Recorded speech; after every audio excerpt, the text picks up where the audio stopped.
For college students trying to save money, doing laundry at 2 a.m. at a 24-hour strip mall laundromat is a common, albeit tedious, chore. For 21-year-old Emma, a rainy Tuesday night in November 2024 turned this mundane task into a psychological nightmare. The laundromat in her Ohio college town was poorly lit, with half the neon sign burned out, casting long shadows across the linoleum floor. When Emma arrived, the place was completely deserted. She loaded her clothes into 2 machines near the front window, sat on a plastic chair, and put her earbuds in to study. Around 2:45 a.m., the front door jingled open.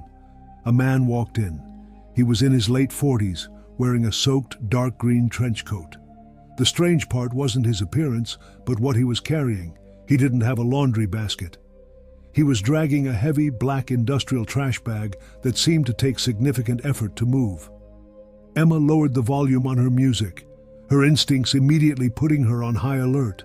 The man didn't look at her. He dragged the heavy bag all the way to the back of the laundromat, to the massive, industrial-sized dryers used for heavy comforters. He opened the dryer door, lifted the black trash bag with a grunt, and shoved the entire bag inside without opening it. He slammed the door shut, inserted several quarters, and set the machine to the highest heat setting. Then, he turned around, walked to a chair exactly opposite of Emma, and sat down. He didn't pull out a phone or a book. He just sat there staring directly at her, his hands resting on his knees. The silence was broken only by the heavy, rhythmic thud, thud, thud coming from the back dryer. Whatever was inside that bag was dense, heavy, and tumbling violently against the metal drum. Emma's heart hammered in her chest. The smell of melting plastic began to fill the small room. The man didn't blink. He just watched her face to see her reaction to the sound. Terrified, Emma didn't bother grabbing her wet clothes. She stood up, grabbed her backpack, and speed walked out the front door into the pouring rain. She locked herself in her car and dialed 911. By the time the police arrived, the man had slipped out the back exit. When the officers forced the dryer open, they found the melted remnants of the black bag. Inside were dozens of blood-soaked wallets, purses, and identifying documents. The man had just committed a violent robbery nearby and was using the high-heat dryer to completely destroy the evidence, using Emma as his captive audience while he did it.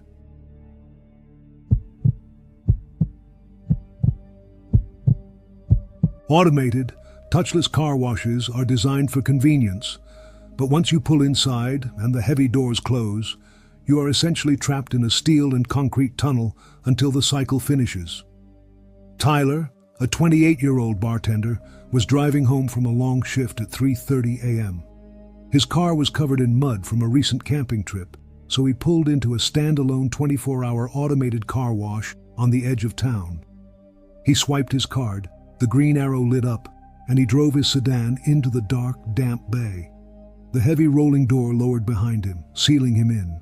The machine kicked to life, spraying thick white soap foam over his windshield, completely blocking his view of the outside world.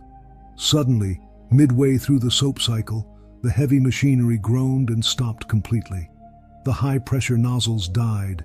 The overhead lights flickered and went out, plunging the tunnel into absolute darkness. Tyler sighed, assuming the machine had short-circuited. He honked his horn, hoping an attendant was on duty in the attached utility room. No one answered. He reached for his phone to call the emergency number posted on the wall.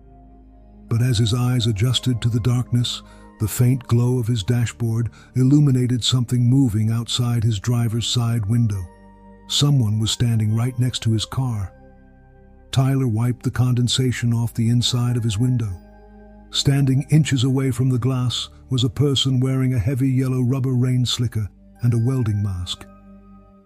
Because of the thick soap covering the car, Tyler couldn't see their face, only the dark, faceless mask staring down at him. The person slowly raised a heavy steel sledgehammer. Smash! The hammer came down on the hood of Tyler's car, leaving a massive dent. Tyler panicked and threw the car into drive, but the heavy metal exit door was firmly shut. He was trapped in the bay. The person in the slicker walked to the driver's side door, and raised the sledgehammer again, pointing the heavy steel head directly at Tyler's window. Tyler knew the glass wouldn't survive a direct hit. He didn't think, he just acted. He slammed his foot on the gas pedal. His car lurched forward, crashing violently through the closed metal exit door. The metal buckled and tore, screeching loudly as Tyler's car burst out into the night air, covered in soap and debris. He drove on 3 flat tires until he reached a well-lit gas station. The police later discovered the car wash's power had been intentionally cut from the outside breaker box. The attacker in the welding mask was waiting inside the tunnel for the next vulnerable customer to be trapped. The New York City subway system never truly sleeps, but riding the train at 4 a.m. feels like entering a different world. Chloe, a 25-year-old baker heading to her early morning shift, was sitting in the middle car of the Q train. The car was entirely empty except for her and one other passenger sitting at the far end, a man in a business suit holding an open newspaper. As the train traveled through a long, deep tunnel beneath the East River, it suddenly began to slow down. The brakes squealed loudly, and the train ground to a complete halt in the pitch-black tunnel. A second later, the main cabin lights died, leaving only the dim, eerie yellow glow of the emergency backup lights. It was dead silent. There was no announcement from the conductor. Chloe looked nervously down the long train car. The man at the other end had slowly lowered his newspaper. He wasn't looking at his phone, and he wasn't looking out the window. He was staring intensely, directly at Chloe, with an unnaturally wide smile on his face. He slowly stood up. He didn't walk normally. He moved with a stiff, unnatural twitch, taking one slow, deliberate step toward her. Chloe's flight response kicked in. She stood up, ran to the connecting door at the end of her car, and pushed through to the next subway car. It was completely empty. She pulled the heavy sliding door shut behind her and twisted the manual safety latch, locking it. She backed away, breathing heavily. Through the small rectangular window of the door, she saw the man walk up. He didn't try to open the door. He just pressed his smiling face flat against the glass, his breath fogging it up. Then he turned away. He walked to the side doors of the subway car, forcefully pried them open with his bare hands, and stepped out into the dark, active subway tunnel. Chloe let out a breath she didn't realize she was holding, thinking he was gone. But 30 seconds later, the silence of the underground tunnel was broken by a new, terrifying sound. Thump, thump, thump. Heavy footsteps on the metal roof of the train.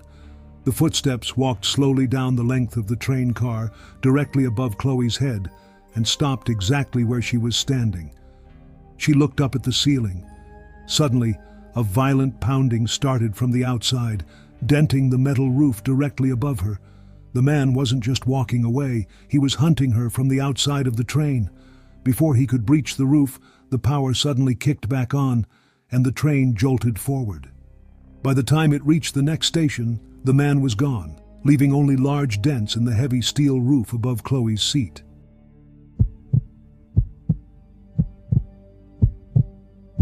Working as a cleanup crew member at a retro drive-in movie theater in rural Texas means dealing with large open fields in the dead of night.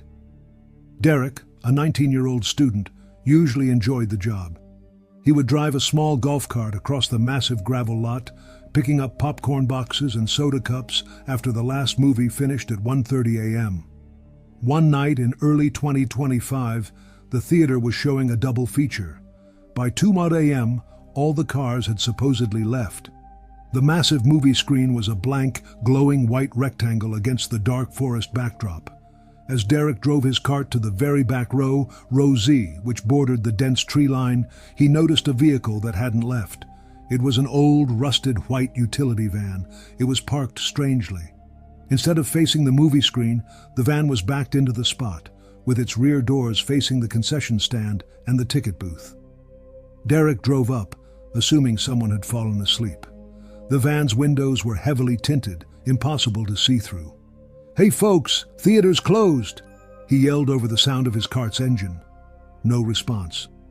He parked his cart a few feet away and walked up to the passenger window, shining his flashlight against the glass. He couldn't see anything. He knocked firmly on the metal door. Instantly, the two rear doors of the van clicked unlocked and slowly swung open. Derek stepped back, aiming his flashlight into the back of the van. What he saw made his blood run cold. The van wasn't equipped for camping or watching movies. The entire back was lined with high-tech surveillance equipment. There were 5 glowing monitors. One monitor showed a live infrared feed of the concession stand. Another showed the manager's office door. The third monitor showed the main exit gate. But the most terrifying monitor was the fourth one. It was displaying a live night vision feed of Derek standing right there, looking into the van. The camera was mounted perfectly in the center of the van's dashboard. The person inside hadn't been watching the horror movie on the screen. They had been watching the employees all night, tracking their every move and routine. From the dark driver's seat, a deep voice finally spoke. "You're off schedule, Derek." Derek dropped his flashlight, turned around, and sprinted blindly across the gravel lot toward the manager's office. Behind him, the van's engine roared to life. Tires spun on the gravel as the van sped off, crashing through the wooden exit barrier before disappearing down the dark country highway. The police investigated but found that the license plate was stolen. Derek never worked a night shift again, knowing someone out there knew exactly who he was. Renting an isolated cliffside beach house on the Oregon coast during the winter off-season is meant to be a romantic, peaceful getaway. For Megan and Liam, a young married couple, the remote location was the main appeal. Their rental house sat alone on a high bluff, with a massive wooden deck overlooking the treacherous, crashing waves of the Pacific Ocean below. The nearest neighbor was 5 miles away. On their second night, a severe coastal storm rolled in, knocking out the power to the entire region. It was 11 p.m. The house was pitch black, lit only by the occasional violent flash of lightning. They were sitting in the living room, listening to the roaring ocean, when they heard a sound that didn't belong to the storm. It was the heavy, groaning creak of the wooden stairs leading up from the private beach to their back deck. Liam grabbed a large kitchen knife and a flashlight. He walked to the massive glass sliding door that faced the ocean. He couldn't see anything in the darkness outside. The rain was pounding against the glass. "Is someone out there?" Megan whispered, standing behind him. "I don't see anything," Liam replied. Suddenly, a massive strike of lightning illuminated the sky, turning the outside world bright white for a split second. In that fraction of a second, Liam and Megan saw it. Standing on the deck, pressing their face directly against the glass sliding door, was a person. They were completely covered in a skin-tight black neoprene scuba diving suit. They wore a vintage round diving mask over their face, obscuring their features, and in their right hand, they were tightly gripping a long, deadly metal spear gun. When the lightning faded, absolute darkness returned. The diver was gone from sight, but they knew he was standing just inches away on the other side of the fragile glass. Tap, tap, tap. The sharp metal tip of the spear gun tapped against the glass door.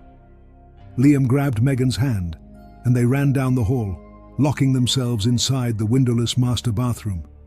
They huddled in the bathtub, calling 911, but the storm had knocked out the cell towers. They had no signal.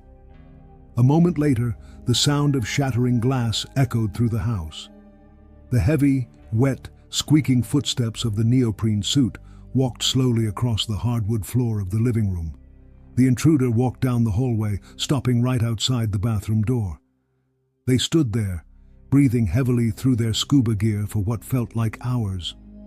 Eventually, the footsteps retreated. The couple stayed in the bathtub until sunrise. When they finally came out, the house was ransacked. The intruder hadn't taken electronics or money. They had only taken warm clothes, food, and the keys to Liam's SUV, which was gone from the driveway. Authorities later determined the diver was likely a desperate smuggler whose boat had capsized in the storm, coming ashore to survive and hunt for an escape vehicle.